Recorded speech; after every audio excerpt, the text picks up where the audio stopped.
Hi guys, I'm glad you can make it out today. As you can see, it's a little bit damp, so I've had to repurpose a shopping bag so I can keep my mat nice and dry. The guys back at UK Coastal Trek headquarters decided that 10 miles isn't enough, so they've doubled it for me today. I'm sure they just want to see me suffer. We've got the obligatory 10 kilos of unnecessary weight on the old back here, and of course my picnic for lunch. So let's get on, shall we?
Word, it is absolutely chucking it down. Oh, I've got my wet weather gear on. Wow, my pack light waterproof jacket. Let's just get underneath here. Oh, and I've got my rain cover on my backpack to try and keep everything wet. Now this jacket I'm wearing, I actually bought for when I went around the world, and it's pretty much all I'm going to have to protect me against the elements. Because I literally can't afford anything else. And secondly, it'd just be a weight consideration. This is nice and light, so you don't really tend to notice it. You gotta love the English weather though, hey? Anyway, we've still got about 19 miles to go, so can't hang around here, we're just gonna have to put up with it.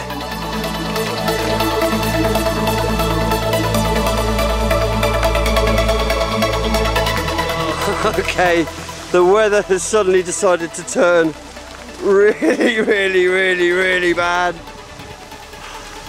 It's now hailstoning, believe it or not, and I am absolutely soaked. The temperature has dropped, my hand, I can't feel my hands or anything. So I've just taken refuge under this tiny little tree so I don't get too wet and too cold, because hypothermia would be the last thing I need on a training exercise. So I'm going to hold out here for a couple of minutes. Hopefully the weather will subside and then I can carry on. If not, I'm going to have to take the zip offs on my legs, because it's just unbelievable, absolutely unbelievable.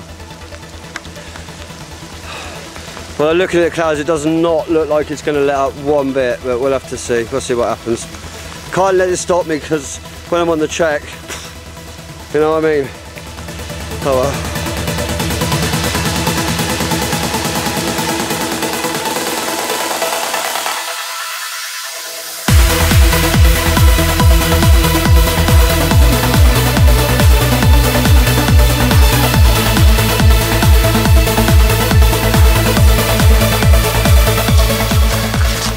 Okay, right, well the rain has actually let up a little bit, but my hands are so cold. The weather has really turned against me today. Should have done this yesterday, it was glorious and sunny. Bit cold, but at least it's dry and sunny. Now what you need to bear in mind is when you're stuck in situations like this, your first priority, stay dry, keep warm. Okay?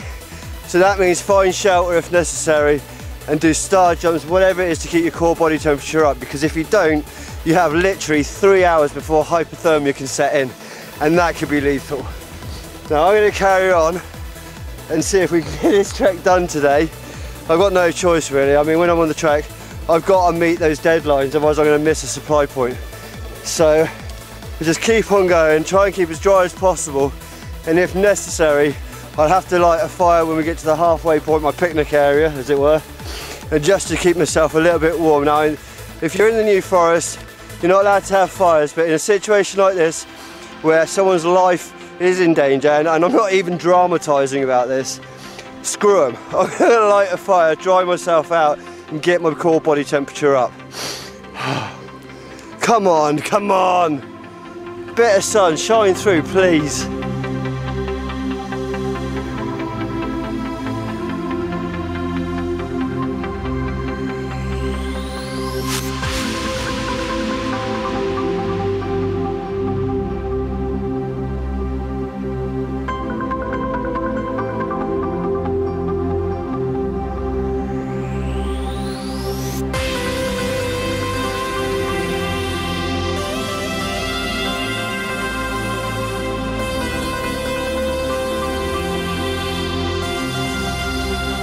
Well, the sun, I don't know if you can see that up there, but the sun is actually trying to break through the clouds, which means, I don't know, maybe there is a God.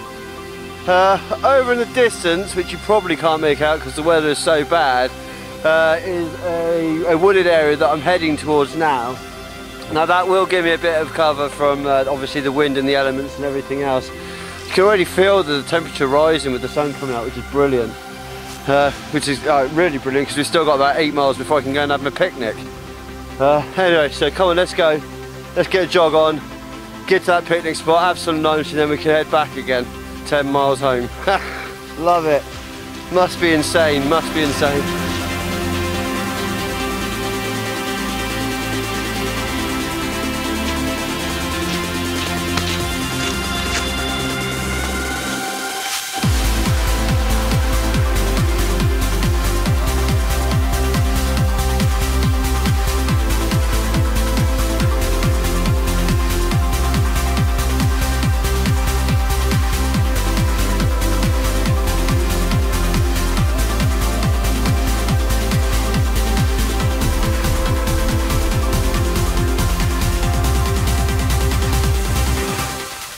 Right, okay, we've come to, well, I was going to say our first obstacle, but the weather was our first obstacle. But I read the map this time and I was expecting this. In fact, I actually plotted the route to give me the extra challenge of having to cross a river. It's right here in front of me, so although I want to head to the woods just over there, if I can just spin you around, the woods just over in the distance there. Which is my first waypoint. From there I can reorient myself. I've got to get past this river that runs just down here, so we'll go and have a look, see if we can find somewhere to cross. Unbelievable. I knew I should have filmed that bit. Oh, that absolutely reeks. I saw this boggy bit with lots of soft clumps on it. Thought I could make it across, and look what's happened. Oh no, my foot went right up to my bloody knee. The water went right up to my knee. I'm not going to set the camera up and go back and do that. I did think about it, but no, that ain't happening. That stinks. But we've reached the river. It's actually in a stream, so I think I might be able to jump it. But yeah, gross.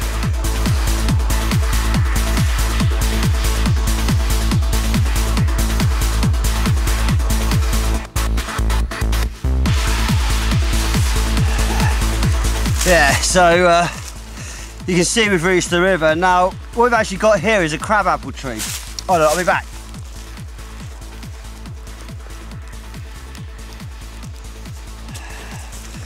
So a little bit of wild foraging, there it is, crabapple. Very sad, very bitter, sweet, but something you can live off. Wild foraging. Oh, that is really bitter. So next, got to try and cross this river.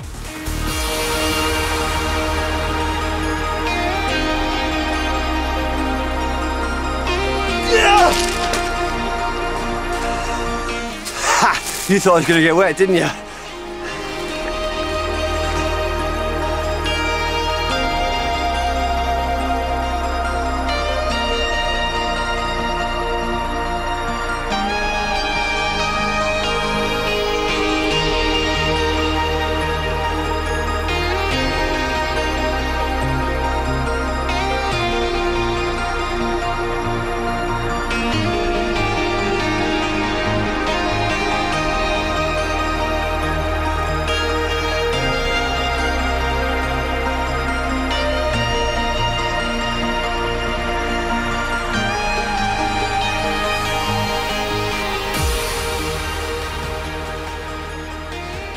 here at the enclosure.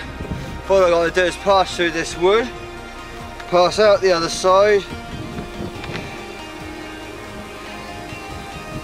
and my word, I've still got a hell of a long way to go. Still, be looking forward to my lunch.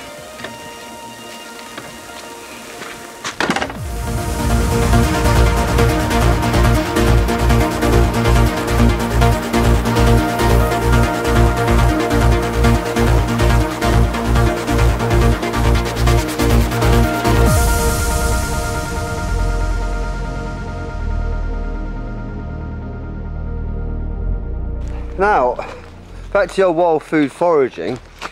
What we've actually found here is a horse chestnut tree.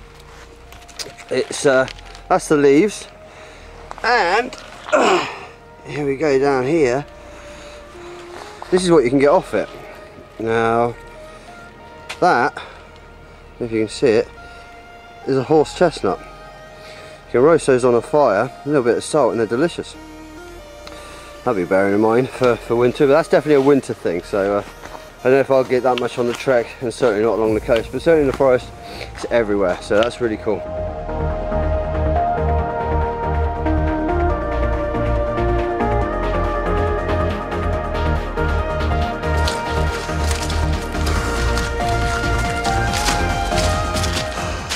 Tell you what, you gotta admit the forest is beautiful this time of year. Autumn, the leaves are changing colour. It's fantastic, absolutely fantastic. Don't know why poor people just don't get out here.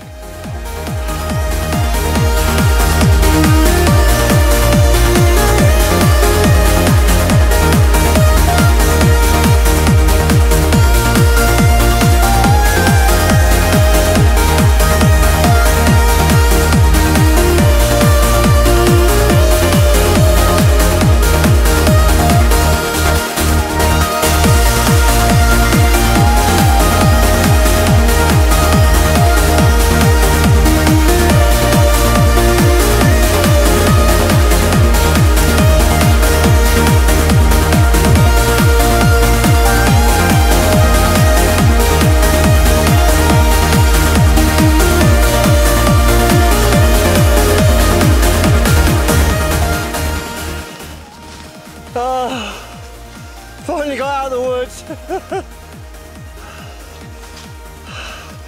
We're not halfway there yet. Still haven't had my picnic. Unfortunately, we're almost out of battery, so I don't know how much more of this video I'm going to be able to shoot today. So if someone wants to lend us a half decent camera with some spare batteries, it'd be muchly appreciated. Sony, JVC, Canon, I don't care, I'm easy. Oh, I'm bloody hungry though as well. Let's go find this picnic spot, shall we?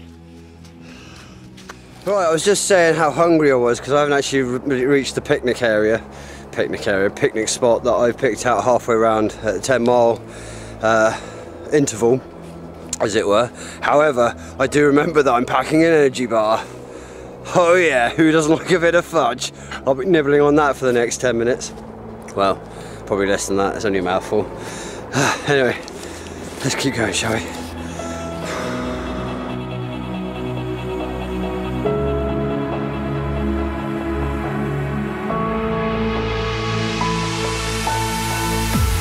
Okay, we are almost at the picnic site. Happy days, this is literally around the corner.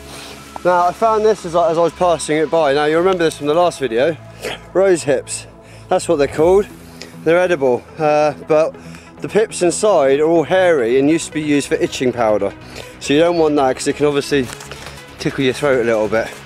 So remember to remove the pips when you actually process these. There you go, vitamin C, they're great for you.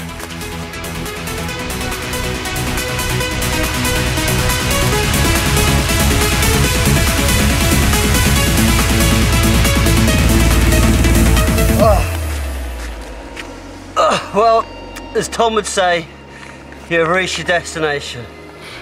This is the 10-mile waypoint. I can sit down now and have lunch. I've got about 2 hours worth of light left before the sun disappears, and a 10-mile hike home. Happy days.